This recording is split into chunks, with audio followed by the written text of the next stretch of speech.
right, Matt. Next episode of Parry and Counter. This is where we answer your fan questions. And our first question today comes at us from a guy who's asked a couple of different questions in the past, and they've all been good. So keep them coming. If you want to see your question featured on an episode, just drop it in the comments. It could be to this video. It could be to anything. We also ask for comments. We solicit them in the community tab here on YouTube. So make sure you check those out. But this one today is from Ajay Gillig, who says, fans of the UFC are awaiting the return of GSP and Nick Diaz to the octagon. Maybe they're not together again, but who knows? Will it happen?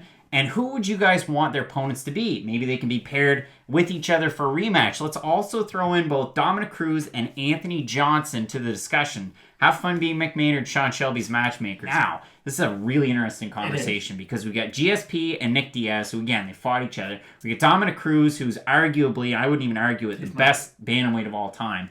And then we have Anthony Rumble Johnson, who's maybe the best light heavyweight other than Alexander Gustafsson, who's never won the title. So and he beat Gustafsson. And he did beat Gustafsson. And he beat a guy who we've talked about somewhat recently in Ryan Bader as well in impressive fashion, who's a double champ in Bellator. So, Matt, let's start this conversation off with probably one of the guys that got us into MMA in George St-Pierre. Now, Matt, I threw this out there and I wrote it down. I looked at these guys, their records since 2013. That was kind of the cutoff period for me. For George St-Pierre, since 2013, he's won 3 fights. For Nick Diaz, since 2013, he lost one against GSP, and then he had the no contest against Anderson Silva in 2015. For Dominick Cruz, he went 3-1. He had quite a long layoff in between, and then the one loss, obviously, to Cody Garbrandt. And then for Anthony Johnson, the most active of these guys, 8-2, but he's been out for a couple of years now. So if we start with George St-Pierre, we've seen it where the long layoff from 2013 on, and of course, he had the 3 wins. So the 2 being against Nick Diaz and then against Johnny Hendricks. Long layoff. I have to take a little bit of time away. And then he beats Michael Bisping at 185 pounds. And I think that fight happened because of the stock market. I don't remember. Yeah, I don't know. Well, the stock market's in a weird spot now, so maybe we get another GSP fight. But in terms of George St-Pierre fighting, that's an interesting conversation. It's rumored at 55. It's rumored at 70. Not really at 185 where he was a champ. So, Matt, if GSP is going to make a return, A, the question is, will he make a return? B, my next question is, in what division? And C, who's the opponent? So, I don't think records matter at all. I know we went back and looked at them. This is why records don't matter, because those are the only 4 guys we're talking about, and there's been a lot of other guys who haven't been active since then that people don't really care about. That's why I put that out there. No, exactly. For GSP, 3 fights since 2013, but we're talking about him making a return, and it's plausible. Same thing with Nick Diaz having 2 fights, Dominick Cruz with 4, and Rumble Johnson, of course, leading the pack with 10, but continue. And even, I'm going to throw Anderson Silva in there. I know he hasn't fought since last year's Brazil card, but still, his career's kind of in limbo and you don't really know. Just add a 5th name in there. But for those 4 that he mentioned, I think the most likely that we do see have a return is Dominick Cruz, just because Dominick Cruz is the only guy out of those 4 who keeps on talking about, oh, I still want to fight in the UFC. George St-Pierre did his official retirement, if you will, where he had that big press conference in Toronto. A lot of media members went up there and covered it. And I don't know if I believe him, but I feel like that's the only time he's retired, and yes, there's been multiple times, where I'm like, okay, I get it. Like, if George St-Pierre decided he never wanted to retire again, there's nothing out there that he hasn't already done. And he talked about as to why he went up to 185. There was a lot of things that he never finished anyone. He never went up in weight. He always took easy fights. And, I mean, he moved up in weight and, of course, finished Bisping in one of the better performances of his career. I don't know if we ever see him come back. I think the only possibility for him ever fighting again would be Khabib at 155, because GSP, very much legacy-oriented. He doesn't need any more money. He doesn't really need any more titles, but he would be the first champ, if you will. I know they wouldn't have all been during the same run, but still, just be able to be the world champion. Could you imagine being the best at a weight class in 3 different weight classes throughout 3 different times in your life? And if he had to beat anyone to win that lightweight title, if he beat Khabib Nurmagomedov to win the lightweight title, there wouldn't even be a conversation of who's the best ever. It would be, there's George St-Pierre, and then it's, oh, this guy's kind of close to him. It would kind of be like the Michael Jordan effect, where no one's ever going to be better than Michael Jordan. Everyone's going to be compared to him at a certain point. So if GSP comes back, I think it will be at 155. I think he would fight Khabib. Even that, I don't think I would only put that like the 25% chance likelihood, and I think that's the most likely out of all 4 of these. Dominick Cruz, injuries are the problem. Let's just hold on for a second. With George St-Pierre, I don't see him coming back. I think, it's past. I think, he's more or less in a coaching role and he still trains TriStar. I don't see him coming back. And if I did, I don't even know if it'd be at 55. I know that's the conversation, the legacy fight, the 3 belts, what have you. I think if we fought Khabib, it would be at either 165 or 170, meet in the middle somewhere. And it's not really a middle. I don't think they would do the 65 just because Dana White has openly said we don't do catchweight fights. So they'd make them fight at a weight class. And if you're fighting at 170, you might as well just fight Usman.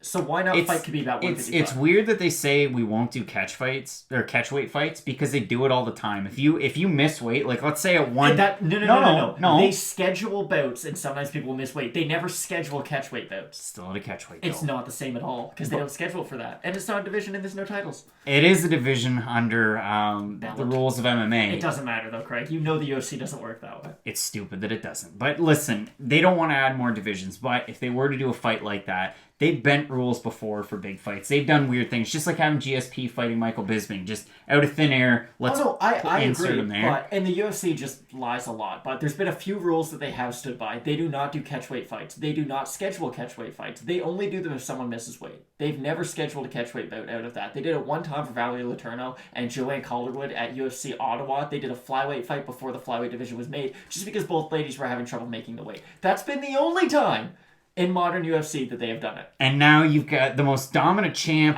pretty well of all time at lightweight. And you can counter me there. You can say the GOATs, BJ Penn or Benson Henderson or I'd love to see BJ Frankie Penn Edgar. fight GSP. But still, Khabib Nurmagomedov against one of the best that's ever done it in a poster guide for the entire sport. It sells GSP. so many pay-per-views, it's not even funny. But really, like the question there, do you see him coming back? I don't. You don't really. I think it's possible, but I don't like the chances. And I think we probably agree on, it would probably have to be Khabib because I don't see anybody at 170. I don't see an Usman fight or Covington fight or Tyron Woodley or Wonder Boy or Anthony Pettis or Gilbert Burns or Damian Maia. You want me to keep running through them? If you thought Anthony Pettis, that would just be odd. I just don't see it happening. Or Adesanya at 185. So then we move to Nick Diaz. And this is where it gets weird because a lot of people want to see him return. That you had the Anderson Silva fight that was overturned to a no contest.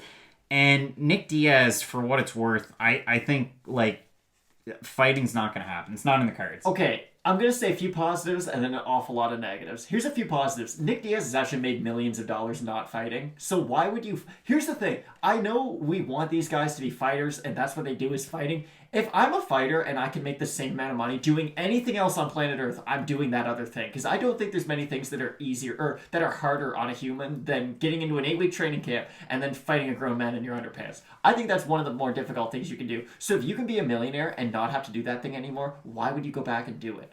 It's just very obvious that way for me. Negatives, Nick Diaz, I don't know if you've seen him lately. Not really in fighting shape. Not really been at the gym a lot. Might be in fighting shape. Maybe in fighting shape. He's never really gotten out of shape, but I just don't think his mindset's really in the proper place to accept a fight at this point. Hopefully if he can get, and maybe there aren't any problems, maybe I'm just, reading between the lines, but hopefully he can get sort of the help he needs, and then we could see more Nick Diaz in MMA is never a bad thing. I just don't know if I want his position in the sport to be fighting. If Nick Diaz was in Nate's corner, if he started training with him, if they could implement him in some sort of way, I'd be more than happy. But I just don't really think I want to see him fight again. So, like all that considered, and don't be scared, homie, but who could you see Nick Diaz possibly facing? What division would it be in? I would think it'd be a middleweight. Fight. No, it's at 170. He's fighting Jorge Masvidal. He's fighting anybody. That fight was rumored for a UFC 235. They even had odds out on it. And then Nick, of course, pulled out. But could you imagine the storyline of, you beat my younger brother, I'm going to come back, and my one comeback fight is for your BMF title, a title of which I kind of created 12 years ago? That would be such a perfect storyline to be really cool. Jorge Masvidal beats the brakes off him, unfortunately. And that fight would just get really sad by the end. But Nick Diaz, I think that's the only fight he would come back to. I don't see him fighting anyone at 185 because there's not a lot of stars there right now. Yes, there's Adesanya, but you can't have Nick Diaz fight Israel Adesanya. And I know the UFC would try to do it probably because they want that big name fighting Adesanya, but just from a competitive standpoint, you can say what you want about Adesanya's last performance. If you're able to knock out Robert Whittaker, I would feel so bad for what you're able to do to Nick Diaz at this point in his career. He'd need a warm-up fight before he got there. But no, Jorge Masvidal is the only fight I would even be remotely interested in seeing him taking. And yeah, I would certainly favor Jorge Masvidal in that fight. Like a minus 700. So, we'll go to the next likely guy. Because I think we both consider probably, actually, we might disagree here, but I would consider Anthony Johnson as the most likely to make a return. I would say more Dom, soon. Still, I agree. But Dominick Cruz in there too. But we'll end with Dominick Cruz. We'll go with Anthony Johnson now. So, like I said, 8-2 since 2013. Of course, he's fought for titles. He's had big fights. He's had money fights. He hasn't performed in the biggest of fights. He has not. But still, I mean, he's a hell of a kryptonite. Anthony Johnson at 205 pounds was a force. I mean, say what you will, but he's probably the heaviest hitter that division's ever seen. Pound for pound, he might just be the heaviest hitter in UFC history. So there's always that X factor, and that's why people want to see him back in the cage. And listen, he had the 170, the 185, the 205, and super heavyweight. He just he was able to forego 265, and all of a sudden he emerges as like the biggest meathead in the entire world. That's Martin Ford. And now he's built his way back down. So it seems, I mean, you could see him on Food Truck Diaries with Brendan Schaub. It seems like, hey, we're going to get back into fighting. It's more or less not a question of if, it's a question of when. So, Matt, I'll ask you, when, what division, and who would he fight? So, for the longest time after he retired, I thought he would come back at heavyweight, but just if you want to believe kind of what his people are saying in his gym, they think he can come back to 205. I think it's the smarter choice because when you look at 205, there's not a lot of wrestlers right now. It's a very striking heavy division, which would favor Rumble tremendously because Rumble, what do we know about him? He's a pretty good wrestler, so if things aren't going great for him on the feet, he can take someone down. Like he tried to do against Daniel Cormier. Like he tried to do against DC, of course. And then if the fight stays on the feet, he's got murderous power, and that's where he wants it to be anyways. And when you look at 205, you've got Thiago Santos, Anthony Smith, Glover Teixeira, who we already knocked out, of course, in like 10 seconds. Dominic Reyes. You've got a lot of striking, heavy athletes in that division, and he would fit right in, I think. At heavyweight, and it's never really been the case, heavyweight's sort of wrestle-filled right now. As good as Rumble is, I don't think he has more power than Francis Ngannou, so I don't want to see Rumble fight just a bigger version of himself. I don't want to see Rumble... You want to see Rumble fight Francis? I would like to see it, but Francis, I could almost guarantee you wins that fight. With guys like Stipe, again... I don't think you're going to out-Stipe, and that's what Rumble would have to do in that fight. He'd have to take what that person does well and play that game with them, and I don't think he's going to outbox Stipe. I think he can hit really hard, but again, I don't think he's better than Ngannou at 265. I think he's a similar Ngannou. At 205, I think he can be that Francis. I don't know if he ever gets the title, but I think he can go back to being that very scary knockout artist that no one wants to fight, but as long as there's anyone to be able to grind him and go for submissions, Rumble's not going to win a title. And the thing with Rumble Johnson, I mean, even right now, like you look at it, he's 36. So you still have teeth at 205 and at 265. You still have another, 5 years left of fighting prime. And I would say prime because... I don't know if I'd say prime right now, just because he's been off for so long. That's the big thing. So it's going to take him, let's say, a year to get back to himself. That's a year of his very short prime that he's just going to kind of waste. So, if we're really being honest with ourselves, we have 2 good Rumble years left. Let's say we have him for age 36 and 38, or 37, 38. Who would you like to see him fight in those 2 years? All right, so, do I want to see him at 205? Not a chance. Do I want to see him at 265? Yep. Do I like pouring gasoline on fire? Yeah, I do. So I want Francis Ngannou. Or the winner of Rosenstrike and Francis Ngannou. I think that's fair. Do you think he could beat Francis? I don't. I just don't, because it reminds me of Rory McDonald, Gegard Mousasi. I see the face you're making, but... I don't know. If you have 2 guys who do similar things, the bigger guy's always going to win out over the smaller guy, if they do about the same stuff. And yes, Rumble's a better wrestler, but he's not so overwhelming as a wrestler that he'd be able to do what, let's say, Stipe was able to do to Francis, where he can just pressure, because I'm not worried about my gas tank. If Rumble did do that game plan, he could for about 2 rounds, but where Stipe doesn't get tired and he can go that 5th round, Rumble wouldn't be able to, I don't think. Yeah, and you look at the game plan that Stipe had. So, he was able to withstand the storm, then pressure, get on top, and then just absolutely exhaust Francis Ngannou. And then you look at the way that Francis Ngannou's gone against a power wrestler, chain wrestler, in Cain Velasquez with Fire and Fury, knocks him out. So, for Rumble, he's not as good of a wrestler as Cain Velasquez. He's not as good of a pure boxer as Stipe is. But he has that X factor of the power. And, it's the same thing with Francis Ngannou. Like you said, maybe he's a smaller Francis Ngannou. Maybe he's around the same size as Francis Ngannou. He could be around the same size, but just frame-wise, Francis is a legitimate heavyweight, and he's as big as you can possibly get. Rumble might weigh the same, but he's going to be a lot shorter and a lot stockier. So at 265, I want to see, either Rosenstrike or Ngannou. I would favor him over Rosenstrike. Against Ngannou, it'd be like split down the middle 50-50. I think that's the best fight that you can make is against Francis Ngannou. At 205, that's where it gets interesting because, like you said, there's a little bit of parity in the division. There's a lot of movers and shakers. I think the first fight that you probably want, how about Volkan Oezdemir? How about a guy like that that's been able to win some fights since he lost against Daniel Cormier? They train together. Yeah, well, no, they don't because Volkan doesn't train in the States anymore. So yeah, it'd be interesting in that regard. And maybe you could play it off as like ATT against former ATT, or Hard Knocks against former Hard Knocks. You can play it that way. Good fight too. Listen, those gyms are like actually, if you drive it, they're pretty darn close. Like they're only a few miles away from each other. Here's it's crazy. A fight that I never thought. I'd like to see him fight Rakic. Just we had mentioned Oezdemir. I know it's not really a big name, so he's probably not going to get him. And that's the thing too. When we're talking about all these kind of former stars coming back, they're not just going to fight. Let's just say they're not going to fight a Dominick. You wouldn't give Anthony Johnson like Misha Serkinov. Exactly. I couldn't think of a name, but that's a really good one. Like they have to fight someone in the top 5. It's kind of like the Ronda Rousey effect, where people kept on saying, "Oh, she lost to Nunes, she lost to Holm," but what if she just came back and fought like a mid-tier fighter? Once you reach that level of fame, where we're talking about you 7 years after your last win, in some cases. There's never going to be really a comeback fight. There's never going to be a warm-up fight. You might get a guy, kind of like what they did with Cowboy for Conor, where you're probably going to beat him, but there's still a pretty big question mark. Like, that's as close you're going to get to a Guinea in the UFC. I've been deep into boxing since you've been in quarantine. In boxing, half your fights are against people who have zero chance against you, and they want you to just run over all these people. And I talked about this with Stephen Ray last night. I was on JHK MMA's. He had a quiz show. And Stephen Ray's from Scotland, so we were talking about boxing, and I said, like, there's a guy that's local to us that fought Tyson Fury's cousin, Huey Fury. So Chris Norrad was and still is, I guess, a big deal in boxing here.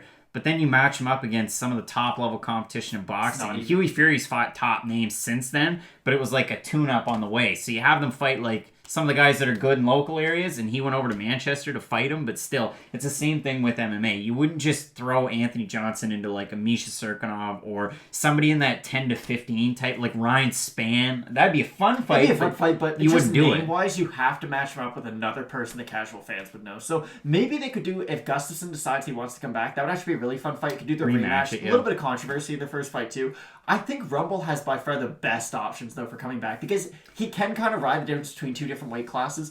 And like you said, at the age that he's at, he wouldn't be prime if he was at a bantamweight. He wouldn't be prime if he was a lightweight. But in that lightweight or light heavyweight, you can stay a little bit longer into your career. So even if we only get a few good Rumble years, I would still like to see them. So then our last fighter is Dominick Cruz, and in terms of likelihood of coming back, highest. There's always the conversation. Of course, he has a desk job with UFC and whatnot, and he has a show.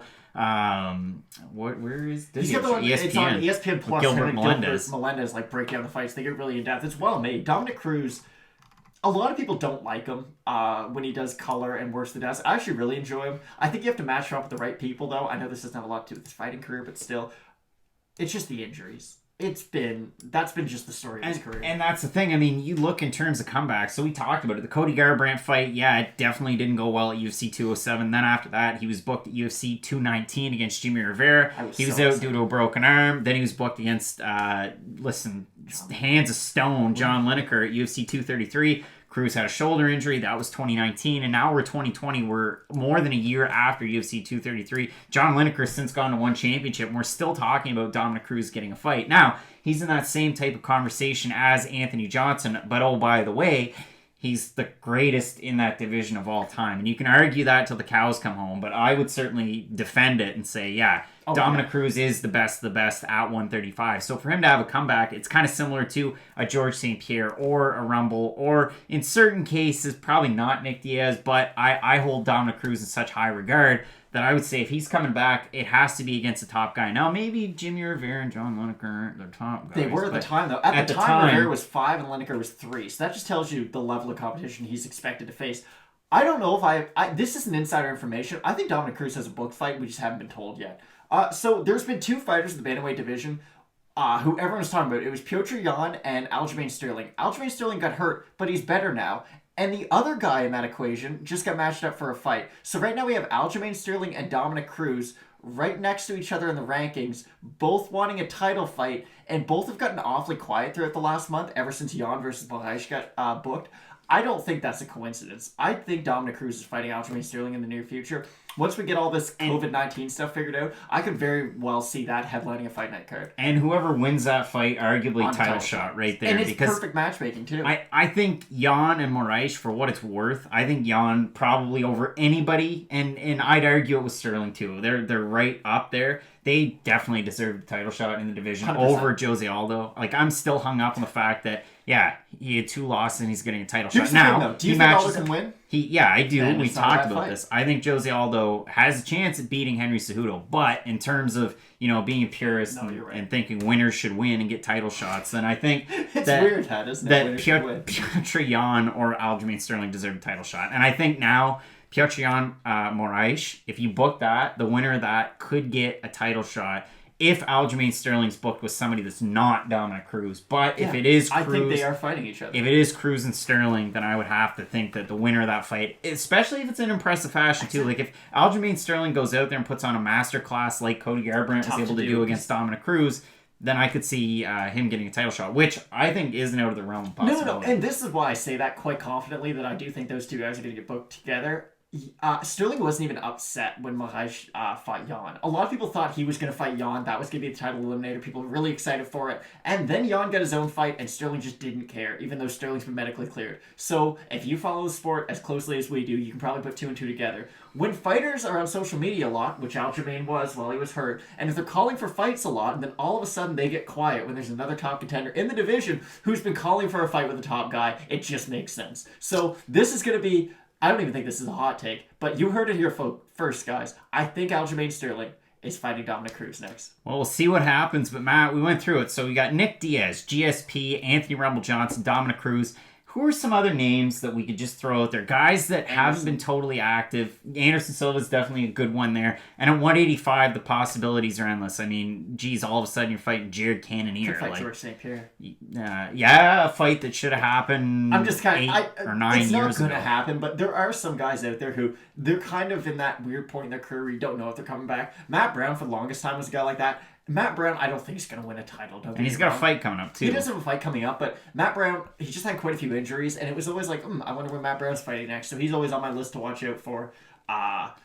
Cody Garbrandt's slowly getting on that list because the injuries are starting to pile up. Hopefully he gets his kidney issues figured out. And I think Assunção is going to wait for that fight too. And that would be nice. That's actually good to hear because that's just a fight that sort of needs to happen. They've both been at the top of the division for so long now. Assunção longer than Garbrandt, oddly enough. But I think that's just a really good fight because Assunção's not really a dangerous guy for Garbrandt to come back in. He's a very good guy, don't get me wrong. But Garbrandt's had a really big problem with power punchers. And Assunção's not that. Especially with the fact, and Cody Garbrandt lump him into the Chuck Liddell category where he has great wrestling, but we never really see it. Kind of like Justin Gaethje. Great wrestling, but we never see it. But with Garbrandt, again, defensive wrestling, we get to see it. So, and on the feet, I mean, absolute bricks in his hands. Of course. Dustin Poirier, too. We're getting close to a year since he fought Khabib. He fought Max Holloway about a year ago. They were going to match him up with Dan Hooker, I know, for mid-May, late May. But then, with everything going on right now, don't know if that's getting matched up. But that'd be just a really good fight. I really do hope that they do match those two guys together because if Dan Hooker is the winner over Dustin Poirier, it shows that, yes, he belongs in that top 3, top 4 of the division. I'll give you one name that's not in the UFC, that used to be in the UFC, that's a former champion, that's had tons of success in multiple different divisions, that signed on with promotion and then hasn't fought, Vitor Belfort. That's a good one. Vitor Belfort in one championship, whether it's at 205 or 185 over there, he was looking pretty darn good the last time I checked on social media. You look at his Instagram as often as I do, which isn't very often, but yeah, that's a weird thing to say. But Vitor Belfort went from like crazy jack to deflated, and it's weird how when you saw to stop testing him, his skin got real dark and his muscles got real big. And I'm going to let you guys be the detectives on that one. But I always look forward to a TRT Vitor fight. He was just doing a better job of posing and also tanning. But Vitor Belfort is one of those guys. And if I could have a fantasy matchup for Vitor Belfort, I'm going crazy here. You heard it here. Cosmo Alessandre and Vitor Belfort. Make that fight happen. And have ambulances on standby because they're going to need them. But yeah, that's a fun fight, even though Cosmo's Quite a bit smaller. Yeah, not as big, but you can make it happen. So listen, there's all sorts of fighters out there. Make sure you drop them in the comment section. What you're thinking about GSP, Dominick Cruz, Cody Garbrandt, Nick Diaz. If you have any other questions too, make sure comment on this video. Comment on any video. Craig's up late at night looking through all of our comments. Make sure you're only saying nice. No, of course not. But just going through all of our questions. We've really enjoyed doing this. It keeps us busy while we're kind of on hiatus right now with fights. But hopefully you guys are enjoying the questions that we're answering, making it a little bit fun. And that was a lot of fun. That last one. And then also the potential future matchups between champions. That was a lot of fun too. So keep on sending your questions. They don't always have to be that in-depth. We've done tournaments in the past. We've done we've actually done something, and it's in an old episode, I believe, of This Week in MMA, where we took every single heavyweight in MMA, and it wasn't just Bellator and the UFC. We had who do we have? Organizations all over. We had ACA at the time. Like we had one championship. We had everybody in there. Did like March Madness, which I know is a sore spot because we didn't get March Madness this year, but we threw it in and did a bracketology, and I think we might have ended up with DC beat John Jones in the finals. Yeah, that's what we ended up with. I don't know if I agree with it in 2020, but still, it was 2019, I think, when we did it. But he had just knocked out Stipe, okay? We were feeling pretty good. Yeah, so anyway, still, we're doing some neat stuff, so we really appreciate everybody tuning in. And for Fight Night Picks, Parry Counter, Fight Night Picks in general, as we always say, Matt. Let's get into it. Let's get into it.